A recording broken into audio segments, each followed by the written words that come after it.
Assalamualaikum warahmatullahi wabarakatuh. Perkenalkan, nama saya Apriliana Sasabila Larissa Putri dengan NIM 192231044 akan melakukan presentasi mengenai review jurnal analisis food recall di tingkat rumah tangga.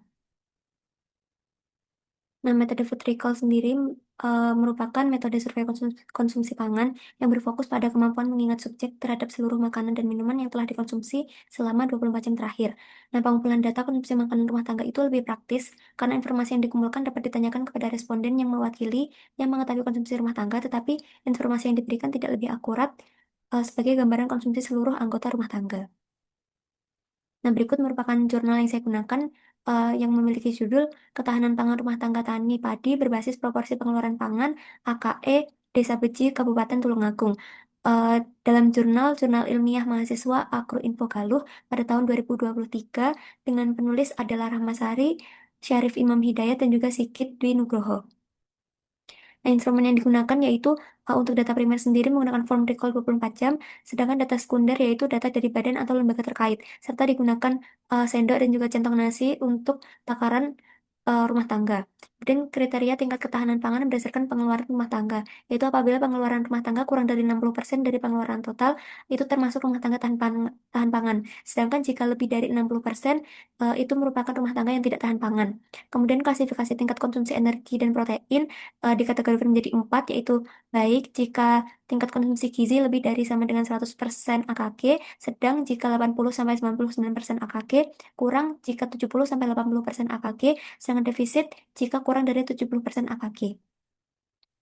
Nah, prosedur pelaksanaannya sendiri yaitu penelitian berlokasi di Desa Beji, Kabupaten Tulungagung, dengan menggunakan metode sampling kuota. Responden yang penelitian yaitu 13 rumah tangga petani, petani gurem, dan buruh tani dengan klasifikasi petani padi dengan luas lahan lebih dari 0,25 hektar, ya, dengan keluarga terdiri dari ayah, ibu, anak, dan cucu jika ada. Kemudian petani padi dengan luas lahan kurang dari 0,25 hektar dengan keluarga terdiri dari ayah, ibu, anak, dan cucu jika ada. Kemudian buruh tani dengan keluarga terdiri dari ayah, ibu, anak, dan cucu jika ada.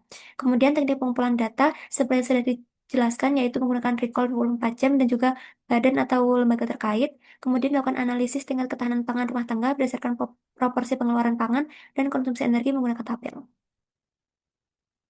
Nah, berikut merupakan hasil penelitian berdasarkan recall 24 jam diperoleh pengeluaran terbesar pangan yaitu pada ikan dan beras, sedangkan yang terkecil adalah daging. Kemudian pengeluaran non-pangan terbesar adalah bensin, sedangkan yang terkecil adalah barang tahan lama. Kemudian pengeluaran pangan terbesar, pengeluaran pangan itu lebih besar daripada non-pangan, yang artinya tingkat kesejahteraan rumah tangga itu masih rendah. Nah, dari 13 responden, yaitu 6 rumah tangga tahan pangan dan 7 rumah tangga tidak tahan pangan.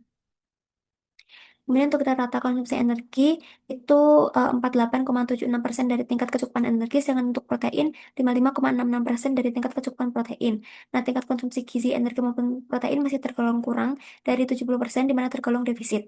Kemudian dapat disimpulkan bahwa seluruh rumah tangga termasuk kategori defisit untuk energi dan protein. Untuk sumber energi terbesar merupakan beras, yaitu nasi putih, sedangkan sumber protein terbesar adalah ikan. Nah, jadi 6 rumah tangga itu termasuk rawan kurang pangan, sedangkan 7 rumah tangga itu termasuk rawan pangan. Nah, tingkat konsumsi energi yang rendah, yaitu kurang dari 80%, menunjukkan kurang adanya keberagaman dalam pemilihan pangan yang dikonsumsi rumah tangga petani padi. Nah, kelebihan dan kekurangan metode 24 hour recall. Untuk kelebihannya sendiri yaitu mudah dilaksanakan, biayanya relatif murah, cepat pelaksanaannya, serta dapat digunakan untuk responden yang buta huruf. Namun, ketepatannya tergantung pada daya ingat responden, membutuhkan tenaga yang terlatih dan terampil dalam menggunakan alat bantu URT, serta terdapat kecenderungan untuk melebihkan atau menurunkan asupan. Nah, cara mengurangi potensi biasanya yaitu sebaiknya melakukan wawancara secara langsung atau tatap muka, kemudian melakukan pelatihan kepada pewawancara agar dapat membantu responden mengingat dan mengidentifikasi jumlah makanan yang dikonsumsi, serta menyediakan bahan pendukung wacana seperti foto buku bahan makanan yang disediakan gambar serta takarannya. Nah, untuk validitas dan reliabilitas, berdasarkan literatur review yang dilakukan oleh Simatupang et al. 2024, validitas dan reliabilitas 24-hour recall dapat diterima pada zat besi dengan koefisien korelasi R yaitu 0,28. Sedangkan berdasarkan penelitian yang dilakukan oleh Folsom et al. 2023, validitas 24-hour recall tergolong sedang dengan korelasi 0,38 sampai 0,67. Nah, serta dapat memperkirakan asupan energi dan beberapa zat gizi makro dalam batas kurang lebih 20% dari data penimbangan aktual. Nah, berikut daftar pustaka yang saya gunakan. Sekian review jurnal yang dapat saya lakukan. Mohon maaf apabila terdapat kesalahan kata. Terima kasih. Wassalamualaikum warahmatullahi wabarakatuh.